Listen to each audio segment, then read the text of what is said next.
Hey folks, you are tuning into Common Groundwater, a podcast by the Michigan Environmental Council, where we go across the state to talk about environmental topics. We talk about the issues around them, stories about them, and solutions to them.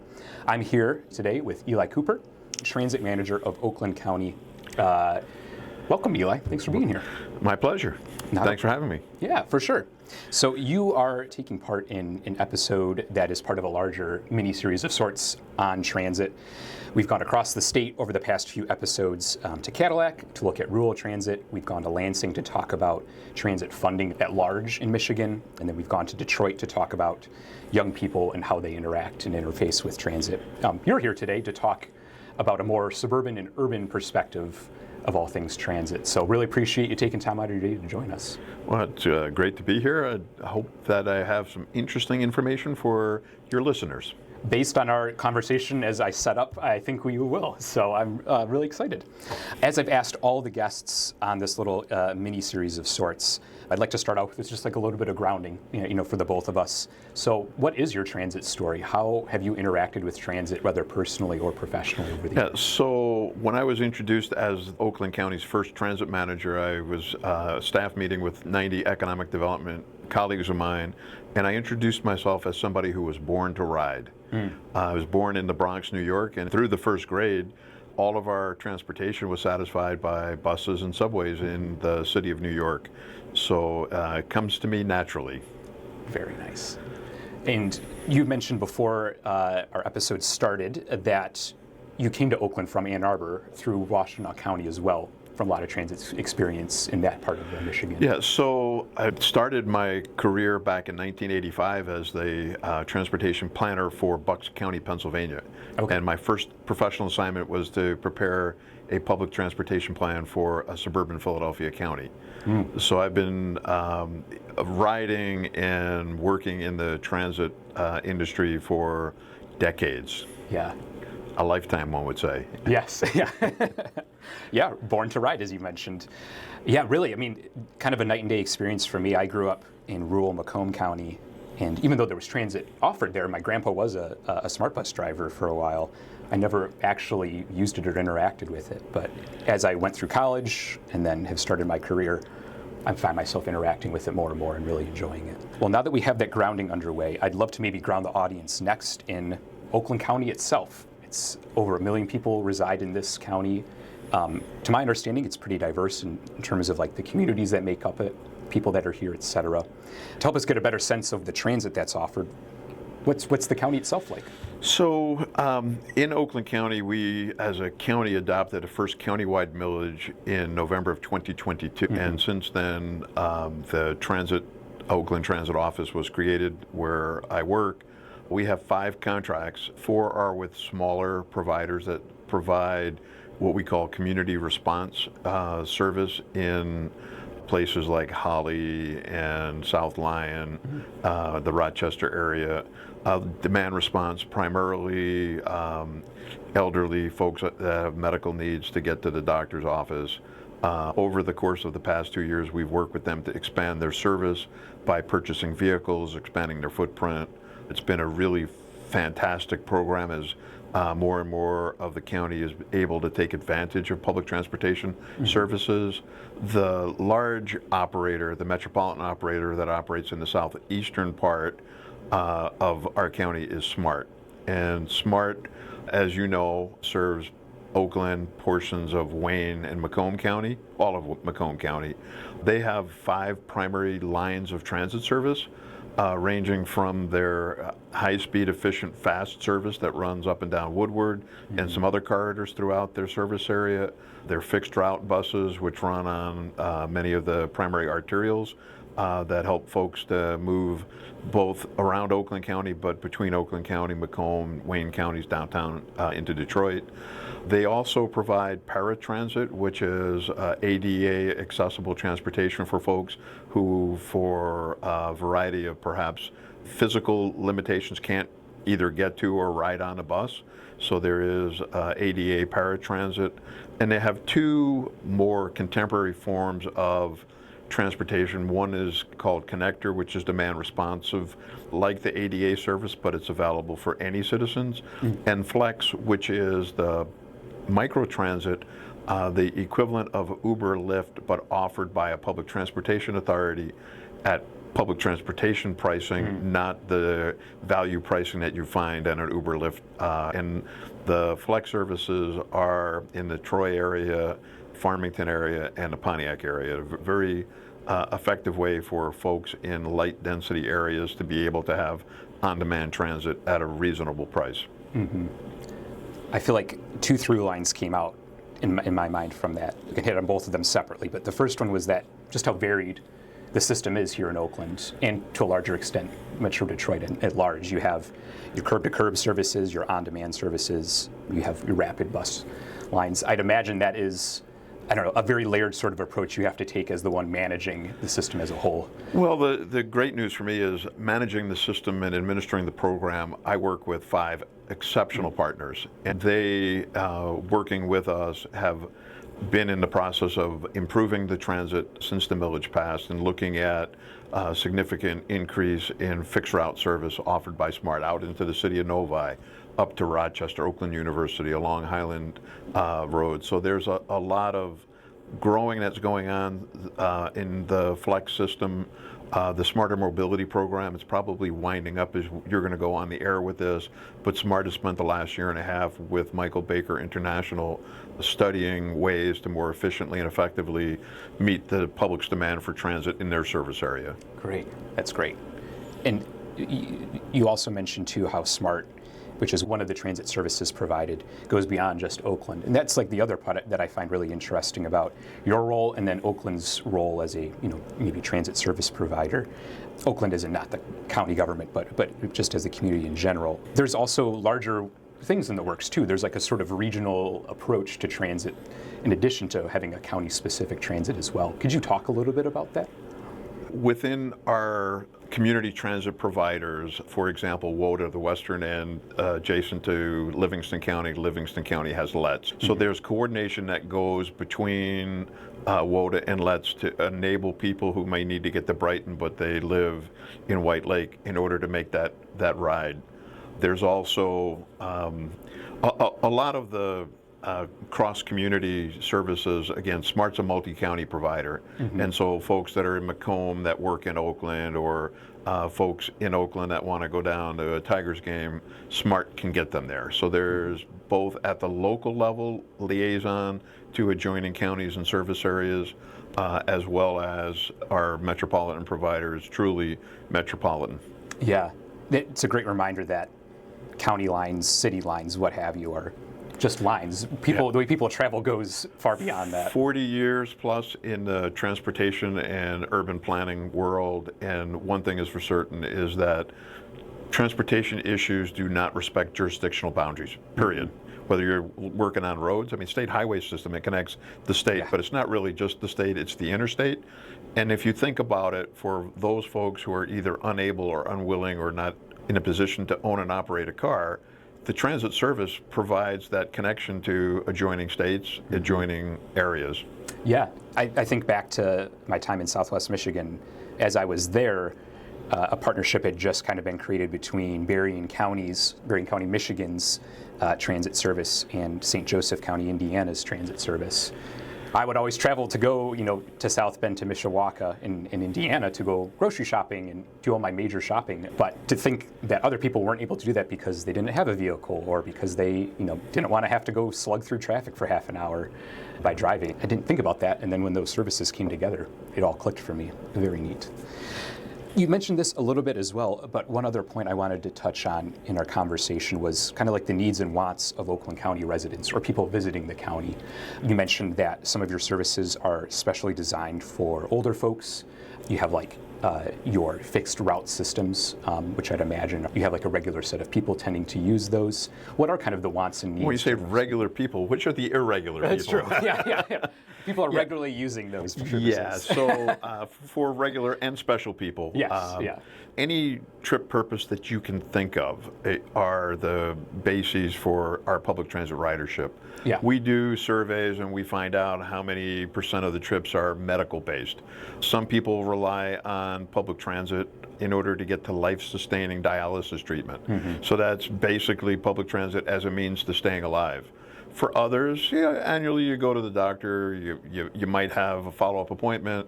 There are folks who don't drive who use transit to get to the medical appointments. As hard as this to imagine in a world where it's primarily auto-centric, there are folks that use SMART and the other providers to get access to groceries, to go to the nearby Kroger or other grocery store. Social needs, we have mentioned the elderly population, a number of senior centers throughout the county. Our providers bring folks there. Yep. In cooperation with SMART and the other operators, the county has, this rides on us, a veterans benefit program where any veteran can take a ride on transportation, and we have a grant program that funds that, so it's a free ride for veterans. People ask, well, why do folks use transit? The answer is to get to do what they need to do as part of their life. Yeah. And it's that simple. Yep. I like that. Short and sweet, a sort of response to that question. Well, I'd love to get into maybe some of the more specific programs that you're particularly fond of or want to call out. Before we do that, though, we'll go on to a quick intermission for our audience and for the two of us as well. Before we do, anything else you want to add to our conversation so far? Let's take a break. All right. That sounds great. Well, to folks listening, stay tuned. We'll be right back.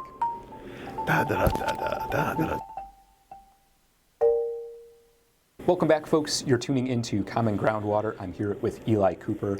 We're talking about transit in Oakland County, and maybe to a smaller extent, Metro Detroit at large. You are tuning into our mini-series of sorts on transit. We have a set of 4 episodes so far that you can listen to in any order that talk about the various aspects of Michigan's transit systems across the state and as a whole. When we left off, we were just talking about some neat programming that Oakland's various services offer. I'd like to maybe dive in a little bit more to that. Do any particular sorts of programs or services come to mind when you think of your system? I mentioned this in the last segment. The Smart Flex program is this public transit version of Uber Lyft, and it's demand response. It's available the day you need to travel. So it really replicates the context of getting to where you need to go when you need to go. A lot of the demand response services requires call a couple of days in advance. But as you frame the question for me, what I want to do is focus on the workhorse of public transportation, the fixed route system, those buses that run the same road up and down, stopping at bus stops, letting people come and go. Everyone's always looking for the newfangled thing. The reality is that when we talk about public transportation and we think about the 40-foot coachers with the bus driver and people getting off and on those buses, they've got ramps to help people with strollers and wheelchair. I mean, that's the bread and butter of the transit industry. It's interesting to talk about Flex.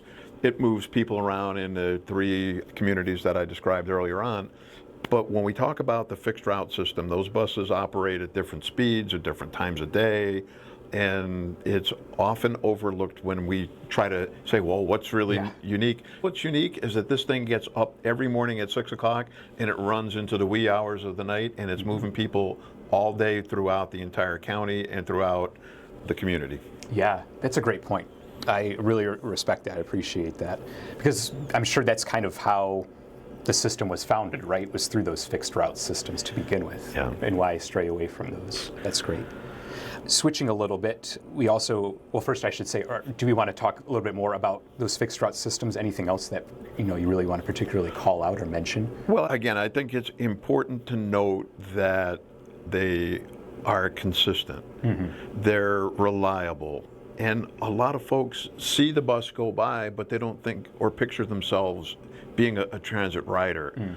Interacting with riders and with the public, a lot of folks have questions. How can I get to downtown? How can I get to the airport? And as a matter of fact, in the environment in Oakland County today, whether you are in WOTA or NOTA area north of the Smart Service area, you can take a local shuttle bus to get to the Woodward Fast Route, take that Woodward Fast Route downtown and transfer either to the Michigan Fast or to the RTA's Downtown Airport Express, the DAX. And so you can actually take a bus ride to the airport from Oakland County today. Yeah. You don't need to drive to the airport or have someone take you there at 4 in the morning.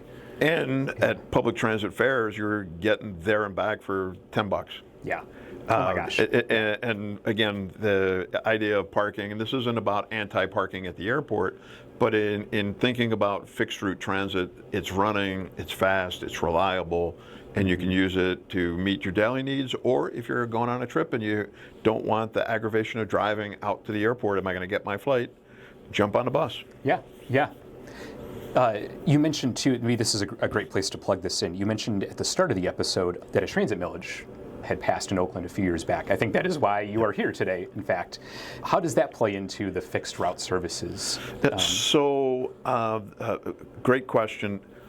Prior to the millage, the countywide millage, there were local opt-ins and opt-outs, similar to what's going on in Wayne County today, although Wayne County is looking at a countywide millage coming up soon. The challenge was we had disjointed service. There were communities that were in the middle of a fixed route service, but that the residents didn't opt in, so the buses would run closed door through the community. You couldn't get off or get it. And so it was a disjointed system. When the millage passed, we now have a countywide millage. First, it enabled us to fully fill in the donut holes of the opt-out communities so folks can get in and out of buses anywhere along a fixed route line. We've had the first expansions of the fixed route service out into the city of Novi, Wixom, up to Rochester, Oakland University, along Highland Road, M59, out through Waterford to White Lake. These are all new services that, with the additional resources that came on through the millage, because it's countywide, it's not half the county in, half the county out. Beyond that, with the millage, what we've done is we've enabled the growth of the smaller operators, the NOTA, WOTA, OPC, People's Express. I think I've purchased or helped them purchase about 120 new transit vehicles, not 60-foot buses, but minivans with wheelchair-equipped, transit vans, cutaway small buses that are all operating, and ridership's up almost like doubling or more in these communities. And we have delivered, we as Oakland County, with the millage, any Oakland County resident can call a local operator and will be offered transit service to get anywhere they need to get within the county and to some closely related nearby places. That's amazing. Congrats. I know you kind of joined after the fact, but still, like, amazing for Oakland County residents to pass that and then to see it actually play out so quickly too. It's very fantastic. To pivot a little bit, you mentioned that maybe there's sometimes a little bit of educational work involved, getting people to realize that they can use the transit systems they see every day to get to places if they need to. And as you're expanding, I'd imagine that happens more. I guess this is a bit of a leading question, but are there any sorts of challenges that you feel like Oakland's various transit systems still face? So this isn't just Oakland. I could speak industry-wide. I think there's a public education and marketing component. You know, where does the bus run? How can I get from where I want to go from where I am using the bus? What does it cost me? What mechanically do I need to do? Do I stand at the bus stop? Do I have to wave at the bus, or is it just going to stop? How do I know when to get off? There's so many questions that, for me, born to ride, it was second nature. I learned this growing up. If you've lived your whole life out in a suburban or rural environment, a bus is something that just goes by from time to time. And folks are frightened, not because it's scary, but it's unknown. And so to the extent that we can educate the public about how do you ride a bus? Where do the buses go? What opportunities do you have for the different types? I mentioned 5 different types of transit. Some are more responsive than others, and some are more regular than others. There's a lot of opportunity for us to increase awareness, and that's part of my contribution to your podcast. Hopefully we're speaking to folks who see the bus goes by and they want to know how to use it. You can look up your local provider and give them a call. Their customer service staff will be more than happy to give you the tools you need to ride. That's great. That's great. Yes, I think we do have listeners who are, like myself, maybe transit fans, and maybe long have been, but haven't been able to utilize the services as much. I do think that there is a bit of, if you're not of the system itself, but of, for me, looking silly, like as I step onto the bus, right? Like that first time feels a little bit embarrassing, but once you do it once, you realize how simple it is. And I'd imagine that transit systems across the state and the nation run in a very similar way. So once you do it once, doing it again is simpler. Indeed. Yeah, very cool. When you look ahead to the future with this transit millage in Oakland passing, or maybe even larger too, looking at other systems in place, where do you hope or where do you see that system going? Like, how do you see it expanding moving forward? So there are different forms. I would describe 5. There's something called bus rapid transit, which has been an aspiration in southeastern Michigan for, I'll say, forever. And the FAST is a little better than the normal fixed route, but bus rapid transit has bus stations, not bus stops, with level boarding.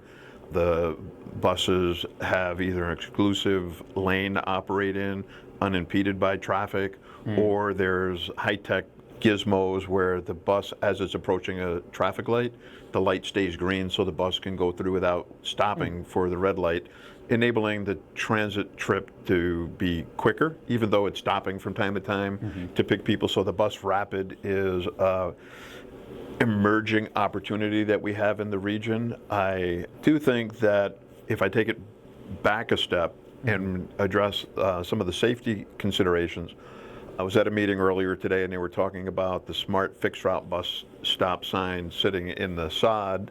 There's a lot of room to add what I'll call passenger amenities, key walks, so you don't have to walk through the grass to get to the bus, because the bus can't get up on the sidewalk, right? Yeah. So there's a small piece of walk between the sidewalk that's parallel to the street till you get to the bus. There's bus shelters. We are in Michigan, it snows, there's hail, there's rain, so more shelters. But even simpler types of things like that, just lighting. Again, this time of year, it's light until 8 or 9 o'clock at night. What do you do in December, January when the days are shorter? Having appropriate lighting so that somebody is comfortable and so that the driver can see them. I also, coming out of Ann Arbor, working on pedestrian things, crosswalks. The ability for someone safely to walk across the street is foundational to transit, because if you take the bus into town, you're coming back on the other direction. And at one point or another, you got to walk across the street. Yeah.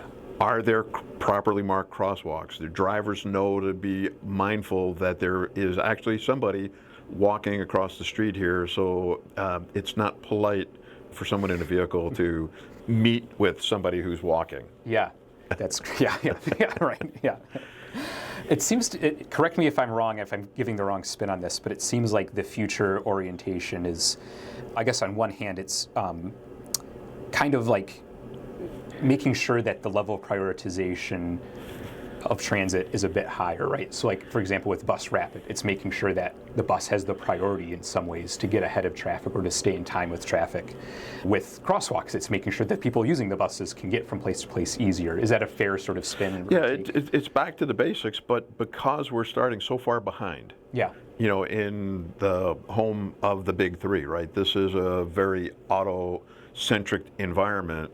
The future, speaking about it here, it's these foundational, fundamental elements, and then as more people feel more comfortable with the bus and the ridership picks up, we can get into further forms of transit. But honestly, the expression, you gotta crawl before you walk, I think there's a lot of room for us to expand the system, have it run more reliably, have it run more frequently, to enable more people to capitalize on it. Yeah. Similarly, at the same time, on the other hand, we talked a little bit during the intermission about the sustainability of transit.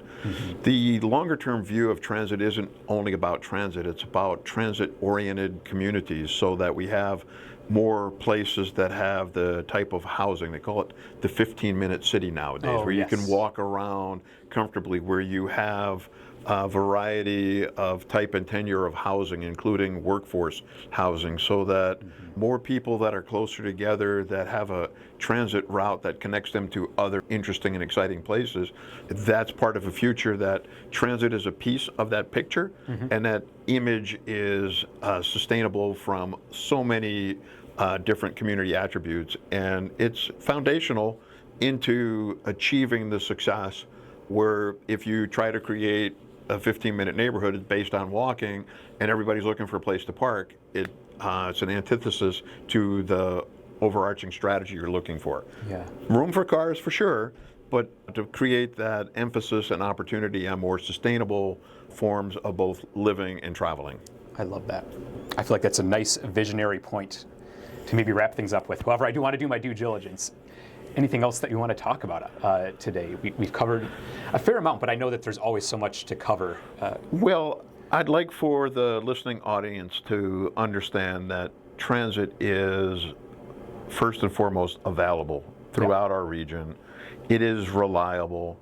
It's flexible from the standpoint of there are different forms of transit depending on how one needs to travel. If you have a wheelchair, there's an ability to reach out to a transit provider to get a wheelchair-equipped bus to pick you up. In today's modern world, it's innovative. There are apps that allow you to plan your transit trip by just asking for the transit strategy. It'll tell you, walk 3 blocks, get on the bus, pay this fare.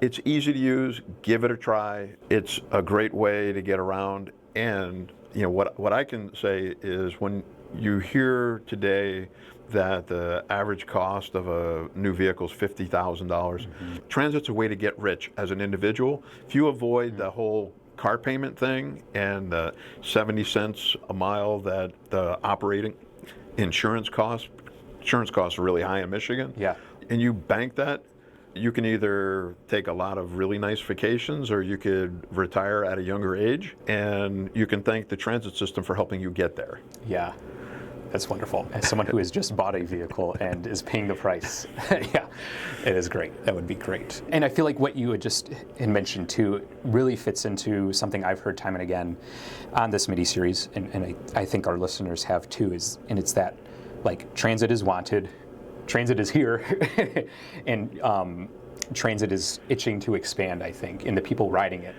want it to expand and improve as well. And we've seen that through, millages passing at high rates. We've seen that just from surveys and sentiments from people, and we've seen it from ridership. And so I'm glad to hear that Oakland is fitting into that sort of storyline in many ways. With that, Eli, thanks so much for joining us today. I really do appreciate it. Thank you for the opportunity to converse with you and with your listeners. Yeah, not a problem. And thank you too, listeners, since you've been mentioned, for tuning into this mini-series. Whether this is your first episode or you've been a long-time listener, we really appreciate you. This is the last episode for the time being in our transit mini-series. However, we'll do a bit of a Where Are They Now sort of episode in a couple of months. One thing that has also been a bit of a through line, Eli, is we've talked a bit about transit funding and how there's a big effort going on in the state to make sure that state funding for local authorities is being met. And so we'll have an update on that in the months ahead. But anywho, with that, thanks again for tuning in. Thanks again, Eli, and we'll see you soon.